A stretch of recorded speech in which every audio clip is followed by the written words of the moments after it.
안녕하세요. 자, 오늘 수업을 진행해 보도록 하겠습니다. 진행에 앞서서 여러분들에게 당부드릴 말이 좀 있는데요. 뭐냐 하면은 수업 좀 열심히 잘 들어달라는 겁니다. 그리고 수업 듣고 학습지가 있는데요. 양이 좀 많은가요? 많지 않죠? 예, 양이 그렇게 많지는 않습니다. 수업 잘 들으면은 충분히 할 수 있는 양이고요. 이 학습지가 시험 문제가 된다고 생각하시고 열심히 좀 풀어서 제때 제출해 주시기 바랍니다.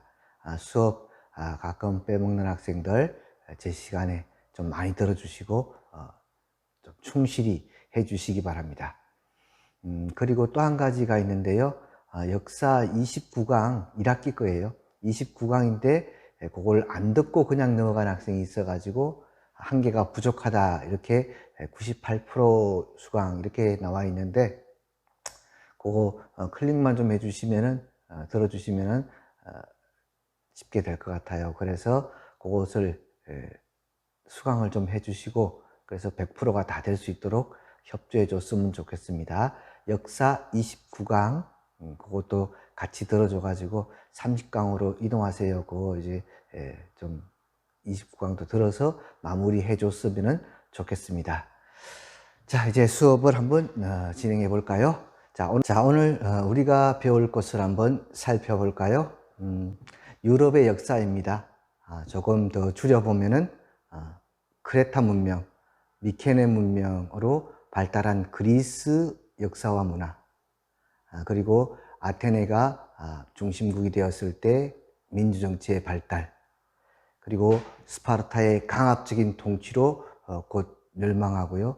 테베가 잡았지만 또 멸망합니다. 그리고 마케도니아가 그리스 패권을 장악하는데요. 특히 알렉산드로스 대왕 때 알렉산드로스 제국을 건설하면서 동방 원정을 나가고요. 그래서 우리는 이때를 가지고 헬레니즘 시대라고 이야기를 합니다. 이 헬레니즘 시대가 시작될 때는 이탈리아 반도에서 로마라고 하는 나라가 이제 성장해서 대제국을 건설하면서 세계로 분리되었던 마케도니아 왕국을 멸망시킵니다. 그리고 이 로마가 이제 대제국을 이룩하면서 유럽 문화를 발전시키는데요. 이 로마 또한 오래가지 못하고 동로마와 서로마로 분리가 됩니다. 서로마 제국은 게르만족에 의해서 금방 멸망하죠. 476년에 멸망하고, 동로마 제국은 비잔티움 제국이라고 하면서 이후에도 1000년 가까이 더 지속되는 그런 역사를 볼 수가 있습니다. 오늘 살펴볼 내용은 저번 시간 서로마 제국에서 있었던 프랑크 왕국, 클로비스와 카를로스 대제의 업적, 그 다음 이 시대의 정치 제도였던 봉건 제도. 이 봉건 제도는 지방 분권 제도입니다. 각 영주는 자기가 지배하는 그 영토 내에서, 영지 내에서 다른 어떤 누구의 간섭도 받지 않습니다. 국왕이라 하더라도 그 영지에서는 영주가 왕처럼 세금과 재판, 행정 이 모든 것을 자기 독단적으로 했기 때문에 우리는 또 이걸 가지고 지방 분권 제도라고 얘기합니다.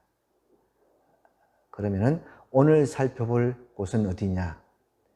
로마 제국이 분리되어서 서로마로 떨어져 나가고 프랑크 왕국이 서고 했을 때 동로마 지역을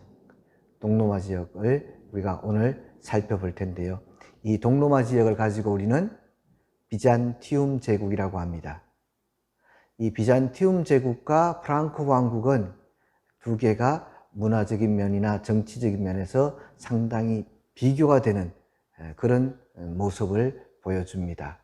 그래서 우리는 이 지역의 역사에 대해서 살펴보면요. 다음 시간에는 또 그리스트교 문화라고 해서 서로마 지역, 프랑크 왕국이 있던 지역의 그리스트교 문화에 대해서 좀 더 집중적으로 살펴보고 이렇게 해서 전체적으로 보면은 서로마 지역과 동로마 지역의 문화가 비교되면서 한번 조명되는 그런 시간을 갖도록 해보겠습니다. 자, 그럼 오늘 이 시간에 살펴볼 비잔티움 제국에 대해서 살펴보도록 할게요.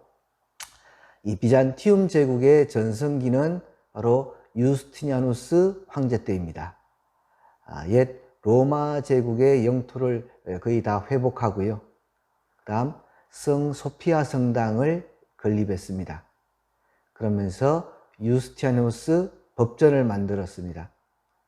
이렇게 해서 비잔티움 제국의 수도가 콘스탄티노폴인데요.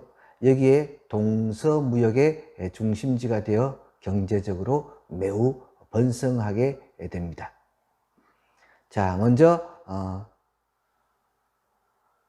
이 정치 형태를 보면요, 앞에서도 말씀드렸지만 프랑크 왕국의 봉건제가 지방 분권형이라면은 이 비잔티움 제국의 정치 형태는 황제 중심의, 황제가 정치, 종교, 군사권 모든 것을 가지고 자기가 처리할 수 있는 그런 중앙 집권적인 형태가 되겠습니다. 이 강력한 힘으로 영토를 많이 회복하죠. 그 다음 성 소피아 성당 이야기가 나오는데요. 이것은 시험 문제에도 많이 출제가 됩니다. 성 소피아 성당은 돔 양식으로 유명하다. 돔 양식이란 게 뭐냐 하면 지붕을 짓는데 동그랗게 반원 형태로 이렇게 짓고 또 모자이크 양식이라고 하는데요. 모자이크란 것은 뭐냐면은 종이를 짧게 찢어서 그것을 색색으로 붙여가지고 그림을 완성하는 것입니다. 이게 바로 비잔티움 문화의 하나의 큰 특징인데요. 그래서 종합해 보면은 돔 양식의 건축, 그 다음 내부 장식을 모자이크 형태로 하였다. 이게 바로 성 소피아 성당의 모습입니다. 그런데 여러분들이 교과서에 나오는 성 소피아 성당을 보면은 돔 양식이 맞은데 사방에 첨탑이 서 있죠. 이건 왜 그럴까요? 이건 아마 다음 시간쯤에 보면은 또 나올 것 같은데요. 이슬람 세력들이 침략해 가지고 여기에다가 이슬람 양식의 첨탑 양식을 첨가했기 때문에 나중에 만들어진 것입니다. 그래서 두 가지 양식이 동시에 보이는 거고요. 자, 이렇게 해서 이제 일단 비잔티움 제국 시대의 비잔티움 양식을 봤는데요. 또 한 가지 중요한 것은 이제 교회가, 그리스도교가 분리가 됩니다. 이건 무슨 말이냐면은 서로마 지역에 있던 그리스도교는 성상 숭배를 허용합니다. 반면에 비잔티움 제국에 있던 황제는 성상 숭배를 엄격히 금지해 버립니다. 그래서 같은 교회 안에서 프랑크 왕국 쪽, 서로마 지역 쪽에서는 성상 숭배를 허용해서 성상을 이용해서 기도를 하고, 동로마, 비잔티움 제국에서는 그것을 엄격히 금지하는 형태로 분리가 되는데요. 이것은 왜 그런가 하면은 이 처음에 설명드렸던 것처럼 서로마 제국이 멸망할 즈음에 게르만족들이 많은 나라를 세웁니다. 그러나 이 나라들이 오래 가지 못하고 금방 망해요. 왜 망하느냐? 첫 번째, 제일 큰 이유가 로마인들로부터 지원을 받지 못했다는 얘기죠. 로마인들은 발달된 문화를 가지고 게르만족들을 쉽게 말해서 무시했다고 할까요? 도와주지 않았습니다. 그래서 이 나라는 오래가지 못하고 금방금방 멸망했는데, 그럼 프랑크 왕국은 어떻게 해서 오래갔느냐? 제일 큰 이유 중에 하나가 바로 그리스도교로 개종을 했다는 겁니다. 종교를 바꿔버린 거예요. 그래서 로마 사람들로부터 형제의 대우를 받으면서 로마의 적극적인 지원을 받으면서 나라를 발전시킬 수 있었죠. 그들의 문화, 제도 이런 것들을 본받으면서. 그래서 로마 교황은 생각을 했습니다. 자, 이 서로마 지역, 프랑크 왕국 쪽에는 게르만인들을 위해서는 성상을 만들지 않으면 이 종교를 널리 전파시킬 수가 없다. 그래서 성상 숭배를 허용했어요. 그런데 이 비잔티움 제국은 황제가 모든 권한을 갖고 있어서 황제가 마음대로 할 수 있습니다. 그리고 이쪽은 게르만족이 아니에요. 로마인들이에요. 그래서 결국 이쪽은 성상 숭배를 금지하고 이쪽은 성상 숭배를 하고 결국 두 개가 맞지 않으니까 분리가 되는 거죠. 그래서 이 서로마 쪽, 프랑크 왕국 쪽은 로마 가톨릭 교회라고 하고 그 다음 비잔티움 쪽, 이쪽은 그리스 정교라고 이렇게 부릅니다. 이 두 개의 교회가 이제 이렇게 갈라지게 되죠. 자, 그래서 로마, 프랑크 왕국 이런 것에 대해서 같이 살펴보았습니다. 자, 이제 오늘 수업을 정리해 보도록 할까요? 자, 첫 번째는 유럽이 두 개로 나눠졌다고 보시면 좋겠어요. 물론 넓은 유럽 대륙이 딸랑 나라 두 개만 있는 것은 아니지만 우리가 살펴볼 곳은 이 두 곳이란 얘기겠죠.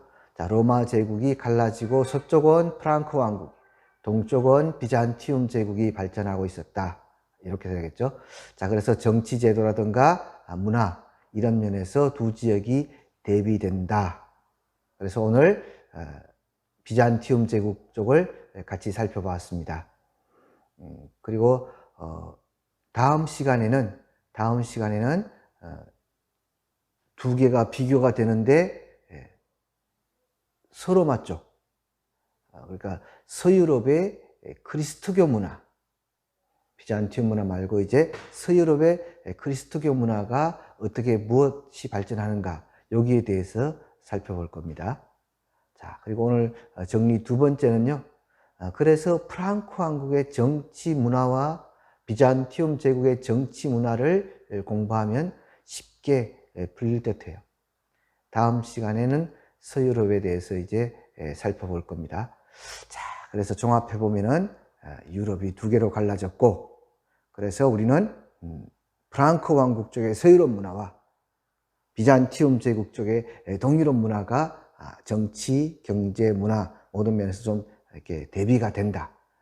그래서 공부를 할 때는 이게 서유럽 쪽이냐 아니면은 비잔티움 쪽이냐, 프랑크 왕국 쪽이냐, 비잔티움 제국 쪽이냐, 그것부터 먼저 구분을 해놓고 이해를 하셔야 되겠다. 이런 이야기가 되겠습니다. 자, 오늘 수업 고생 많았습니다. 다음 시간에 뵙겠습니다.